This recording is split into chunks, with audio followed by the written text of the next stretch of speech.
Friends, welcome to S T S curry episode number 18। और again हम आपके सामने हाजिर हैं with sports technology and singing की इस करी को लेके। अगर आप इस चैनल पर नए आए हैं तो प्लीज़ हमें सब्सक्राइब करें, लाइक करें, शेयर करें और हमें इसी तरीके से मोटिवेट करते रहें और इस चैनल को सपोर्ट करते रहें। Starting with the sports news today. सबसे पहली न्यूज़ आ रही है आज अश्विन, जो रूट और केएल मायर, जिन्होंने अभी रिसेंटली बांग्लादेश के साथ डबल सेंचुरी लगाई थी। इन तीनों प्लेयर्स को ICC player of the month चुना गया है। एंड क्यों ना हो, आई मीन अश्विन की जो परफॉर्मेंसेज हैं और जो रूट की जो परफॉर्मेंसेज हैं श्रीलंकन टूर पे एंड काइल मेयर की, तो अगर आप देखें पिछले महीने में अगर हम बात करें तो क्वाइट रिकमेंडेबल और कमेंडेबल रही हैं। और इन तीनों का चुना जाना बिल्कुल वाजिब है और इस चीज़ को पूरा सपोर्ट करते हैं हम आईसीसी की इन मंथली रेटिंग्स को। और कहीं ना कहीं ये प्लेयर्स को भी मोटिवेट करता है इस तरीके के अवार्ड्स एंड रिकॉग्निशन कि वो अपनी परफॉर्मेंस से बाहर आके खेले। तो पहली न्यूज़ ये थी। दूसरी न्यूज़ की तरफ चलते हैं। पीसीबी में कोई फावद अहमद नाम के ऑस्ट्रेलियन प्लेयर हैं जो अभी सीज़न खेलने आए हैं, उनको कोविड पॉजिटिव आया है। तो पाकिस्तान क्रिकेट बोर्ड के जो बबल है, कोविड बबल, उस पर बहुत सारे सवाल उठ गए हैं कि वहाँ पे प्लेयर्स को मतलब उस तरीके से रखा नहीं जा रहा है उन गाइडलाइंस में जिसमें कोविड-19 की गाइडलाइंस होती हैं। और वेरियस जो टूर्नामेंट्स हो रहे हैं, चाहे वो क्रिकेटिंग फील्ड के या कोई और भी हो, तो उन सिक्योरिटी बबल्स को मेंटेन रखना होता है। बिकॉज अगर प्लेयर्स बाहर चले जाएंगे और वो किसी से हाथ मिला लेंगे या मिल के आ जाएंगे या खुद को कॉन्ट्रैक्ट करा लेंगे, तो वो पूरी टीम को नहीं बल्कि जो लोग बाहर से फॉरेन कंट्री से उस कंट्री में आके खेल रहे हैं उनके लिए भी खतरा हो सकते हैं। तो ये बड़ा ही डिफ़िकल्ट चीज़ रहेगी अभी पीसीबी के लिए इस चीज़ का जवाब देना। बिकॉज वहाँ पे एक अभी उनकी लीग चल रही है, उसमें बाहर से बहुत सारे फॉरेन प्लेयर्स हैं। सो इस समय जब दवाई अभी पूरी तरीके से अवेलेबल है, लेकिन कई जगह लोगों को लगी है, कई जगह नहीं लगी है। सो ये देखना होगा कि अभी क्या इनका एक्शन प्लान रहता है and how PCB works on this. Because Fawad Ahmed का ये निकल के आना, जो कि ऑस्ट्रेलियन प्लेयर हैं, बाकी और लोगों के हेल्थ पे भी सवाल उठाता है पाकिस्तान में। ये मेरा एक आपसे वो था। इसके अलावा अगर हम बात करें तीसरी न्यूज़ की तरफ, तो Ravindra Jadeja is now wondering कि what is happen to his thumb. ये गावस्कर का स्टेटमेंट आया है। बिकॉज आपने देखा होगा रविंद्र जडेजा जब से गए हैं 10 जनवरी के बाद से, अक्षर पटेल और अश्विन की परफॉर्मेंसेज ऐसी टॉप नॉच रही हैं कि शायद अभी जडेजा को स्ट्रगल करना पड़े इंडियन टीम में आने के लिए। तो कहीं ना कहीं ये एक चीज़ प्रूव करती है कि क्या बेंच स्ट्रेंथ से इंडियन टीम खेलती है और क्या सॉलिड बेंच स्ट्रेंथ है इंडिया के पास इस समय, कि उनके अगर 2 4 10 प्लेयर निकल जाते हैं तो भी उनके पास 10 और प्लेयर ऐसे बैठे हैं जो आएंगे और परफॉर्म करेंगे। तो गावस्कर साहब का जो स्टेटमेंट है बिल्कुल सही है और सच में इस समय जडेजा ये सोच रहे होंगे। नेक्स्ट न्यूज़ की अगर हम बात करें, इंडिया इंग्लैंड का जो मैच है परसों जो खेला जाएगा अहमदाबाद में, फिर से उसी पिच पे जिस पिच पे इतनी कंट्रोवर्सी हुई है, शायद मुझे नहीं लगता है मैंने किसी पिच पे इतनी कंट्रोवर्सी आज से पहले सुनी है। तो उसमें इंडियन 2 पेसर्स के नाम आ रहे हैं, सिराज के और उमेश यादव के, जो शायद खेल सकते हैं in place of Bumrah. Because Bumrah ने शायद पर्सनल रीजंस की वजह से इस टेस्ट मैच को ना खेलने का अपना फैसला लिया है। देखना होगा फाइनल 11 इंडिया किस 11 से उतरता है and will having a close watch on this test match as well. Next चलते हैं पीएसएल की लिहाज से डेन स्टेल का स्टेटमेंट आया है। डेल स्टेन जो साउथ अफ्रीकन फास्ट बॉलर हैं और रिनोड फास्ट बॉलर हैं, आई थिंक मेरे भी बहुत फेवरेट हैं। उन्होंने ही बोला है कि PSL is more rewarding than IPL. अब उनके बोलने के पीछे उन्होंने ये कारण दिया है कि आईपीएल में सिर्फ दौड़ लगी रहती है पैसे के पीछे, कौन प्लेयर कितने पैसे में खरीदा गया, किस बड़ी टीम में कौन सा बड़ा नाम है, और क्रिकेट कहीं ना कहीं पीछे छूट जाता है। तो उनको ऐसा लगता है कि ये चीज़ें नहीं होनी चाहिए, इसलिए शायद उन्होंने आईपीएल को विदा किया और इस बार पाकिस्तान के सुपर लीग में ज्वाइन किया, पीएसएल को ज्वाइन किया। तो इसलिए उनको ये कहना है कि शायद श्रीलंकन क्रिकेट लीग या पाकिस्तान क्रिकेट लीग आईपीएल से अच्छी है, रिवॉर्डिंग है क्रिकेट के लिहाज से, नॉट फ्रॉम द लिहाज of you can say the money spend over these leagues. But उनका ये कहना है कि शायद क्रिकेट कहीं ना कहीं पीछे छूट जा रहा है ये सब चीज़ों के रेफरेंस से।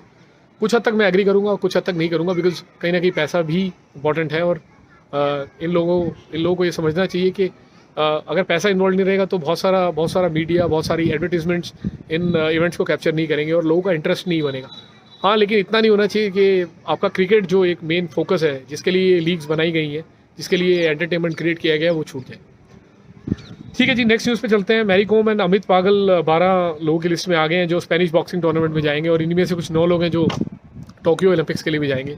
हमारी तरफ से पूरी कॉन्ग्रेचुलेशंस मैरी कॉम को, जो कि इंडियन लेजेंड है बॉक्सिंग की, और हम चाहेंगे कि वो आने वाले टाइम में भी इंडिया को रिप्रेजेंट करें और इंडिया को बहुत सारे मेडल्स और पदक दिलाएं। नेक्स्ट न्यूज़ पे चलते हैं। रवि शास्त्री को अपना पहला कोविड डोज आज मिला। उनका उम्र 58 साल है, तो उस कैटेगरी में फॉल करते थे। उन्होंने आज अपोलो अस्पताल में अहमदाबाद में लगाया। उन्होंने बहुत तारीफ़ करी है ट्विटर पे ट्वीट करके, और ये भी बोला है कि ये डोज उनको मिली है, लेकिन वो ये ज़रूर तारीफ़ करना चाहेंगे इंडियन वॉरियर्स का, जिन्होंने कोविड के दौरान अपनी फ़ाइट जारी रखी, और सारे डॉक्टर्स का। तो ये एक न्यूज़ थी आज की। और द लास्ट जो न्यूज़ है वो विराट कोहली की उससे आ रही है कि वो फर्स्ट सेलिब्रिटी बन गए हैं, एशियन स्पोर्टिंग सेलिब्रिटी, जिनको आई थिंक 10 बिलियन है, I am wrong, let me see, 100 billion, sorry guys. So 10 में एक जीरो और ऐड होगी, 100 बिलियन उनके इंस्टाग्राम फॉलोअर्स हो गए हैं। सो क्या अमेजिंग फीट है, मतलब दिस शोज़ के विराट किस लेवल पे पूरे एशिया में माने जाते हैं। और जो दूसरे नंबर पे हैं वो प्रियंका, और तीसरे पे आई थिंक श्रद्धा हैं विद 60 एंड 58 मिलियन सब्सक्राइबर। तो ऑलमोस्ट 40 मिलियन का फ़र्क है विराट और प्रियंका की सब्सक्राइबर माइनस में। So that goes to show कि विराट किस तरीके की लोकप्रियता पूरे विश्व में चाह रहे हैं इसमें, और एशिया में खासकर, जहाँ उनको बहुत प्यार दिया मिल रहा है।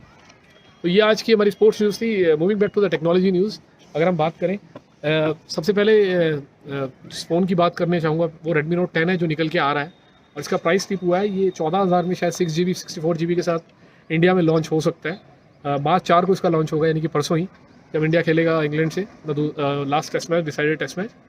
और Redmi Note 10 जो है वो 732G पे आएगा, ऐसा बोला जा रहा है।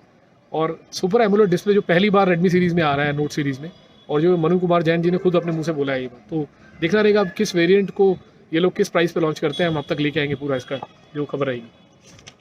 नेक्स्ट न्यूज़ की तरफ चलें तो Realme 8 Pro, जो कि बहुत दिनों से चर्चा में है, इसके बारे में खबर निकल के आई है कि 108 मेगापिक्सल के सैमसंग के HML सेंसर को ये सपोर्ट करेगा। और इसमें बहुत सारी नई चीज़ें होंगी, जैसे tilt shift photography, starry mode, new portrait effect. अब ये सारी चीज़ें बहुत ही टिपिकल लेमन लैंग्वेज में समझ नहीं आती है, मुझे भी नहीं आ रही, लेकिन मैं इतना ज़रूर जानता हूँ कि ज़रूर इस कैमरा में कुछ ऐसा है कि ये इतने सारे फीचर्स को सपोर्ट कर रहा है, और Realme बजट रेंज में इस चीज़ को लेके आ रहा है, तो ये हाईली कमेंडेबल है। आगे चलते हैं, गूगल का एक AR कोर एप्लीकेशन है, जो कि अभी ड्यूल कैमरा सेटअप फ़ोन्स को सपोर्ट करेगा। एक नई जो लीड खबर आई है, और उसमें गूगल प्ले पे उसको ये लिंक मिला है। लास्ट हम बात करें अगली न्यूज़ की तरफ, तो सैमसंग गैलेक्सी A32 का प्राइस लीक हो गया है। 22,000 रुपये का प्राइस 6GB 128GB के फ़ोन को मिला है।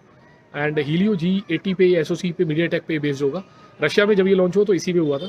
होपफुली इसी MediaTek के प्रोसेसर पे इंडिया में लॉन्च होगा। ऑक्टा कोर प्रोसेसर है, काफ़ी सॉलिड प्रोसेसर है। आई थिंक 2 लाख से 2.5 लाख के ऊपर का स्कोर है इसका। If I am right, more than 3 lakh से आसपास भी हो सकता है। I am forgetting the score right now, AnTuTu score. 64 megapixel का प्राइमरी कैमरा होगा, 90 हर्ट्ज का डिस्प्ले, जो पहली बार सैमसंग के फ़ोन में आ रहा है। Again I will recommend this because I think M12 के बाद ये दूसरा बजट सेगमेंट का फ़ोन है, जो कि 20-22 हज़ार में ये 90 हर्ट्ज का डिस्प्ले सैमसंग लेके आ रहा है। 5000 mAh की बैटरी होगी, 50 वोल्ट का टाइप C सपोर्ट होगा। तो ये A32 के लिहाज से खबर आ रही है, जैसे हमारे पास कोई और खबर आएगी अब तक लेके आएंगे। MI 10 की अगर हम बात करें तो MI 10 का प्राइस 2,000 रुपये नीचे आ गया है। पहले 35,000 रुपये इंडिया में लॉन्च हुआ था, तो अभी 33,000 इसका प्राइस आया है। एंड इसमें 144 हर्ट्ज का डिस्प्ले है, फुल HD IPS स्क्रीन है इसकी। अगर हम बात करें 64 मेगापिक्सल का इसमें प्राइमरी सेंसर है, 3 वॉट की फास्ट चार्जिंग है, 5000 mAh की बैटरी है, 865 SoC है। सो कमेंडेबल स्पेक्स हैं। सिर्फ मुझे लगता है कि एमोलेड डिस्प्ले होता तो it would have been a very compelling phone, जो कि मुझे खुद एमोलेड डिस्प्ले 60 हर्ट्ज के साथ ज़्यादा पसंद है कंपेयर टू जैसे कि आप सभी बोलेंगे कि 120 हर्ट्ज विद IPS डिस्प्ले। सो ये मेरी अपनी पसंद है, ये सब्जेक्ट टू डिफर करती है। नेक्स्ट है, और लास्ट खबर की तरफ चलें तो Poco F3 could be the global variant for Redmi K40। तो ऐसा हो सकता है कि K40 Redmi का जो पोको F3 है वो एक ग्लोबल वेरिएंट निकल के आए, जो Android 11 MI 12 पे होगा। 6.67 की फुल HD एमोलेड डिस्प्ले होगी, 120 हर्ट्ज पे, 870 SoC, 12GB रैम, 48 मेगापिक्सल का IMX 582 प्राइमरी सेंसर कैमरा, उसके अलावा 8 मेगापिक्सल का अल्ट्रा वाइड, 5 मेगापिक्सल का डेप्थ, और 20 मेगापिक्सल की सेल्फी कैमरा, और 4520 mAh की बैटरी। और I think charging could be between 33 what से 45 वॉट की चार्जिंग हो सकती है। तो ये कुछ खबर थी आज की, जो मैं आप तक लेके आया स्पोर्ट्स की। फाइनल हमारा जो सेक्शन है, सिंगिंग सेक्शन, एक सॉन्ग है आज आपके सामने मैं प्रेजेंट करूँगा, जो वन ऑफ माई फेवरेट्स है अगेन, और इसको उदित नारायण जी ने गाया है। एंड होपफुली आप सभी इसको पसंद करेंगे।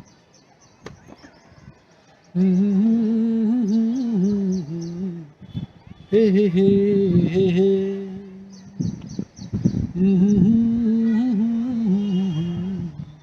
ला ला ला ला ला, आवाज दो हमको, हम खो गए, कब नींद से जागे, कब सो गए, मर थे हम, मगर अब मगर मरने लगे, आवाज दो हमको, हम खो गए। सो गाइज ये एक छोटा सा नगमा आपकी तरफ था, और इसी चैनल को आप सब्सक्राइब करते रहिए, लाइक करते रहिए, होपफुली हम नए नए एपिसोड में आप तक आते रहेंगे। इज माई सन एंड आप हमारे चैनल के साथ हमें ज़रूर लाइक और सपोर्ट करें और सब्सक्राइब करें और हमें आगे बढ़ने का एक मोटिवेशन देते रहें। Thanks a lot, bye bye, take care.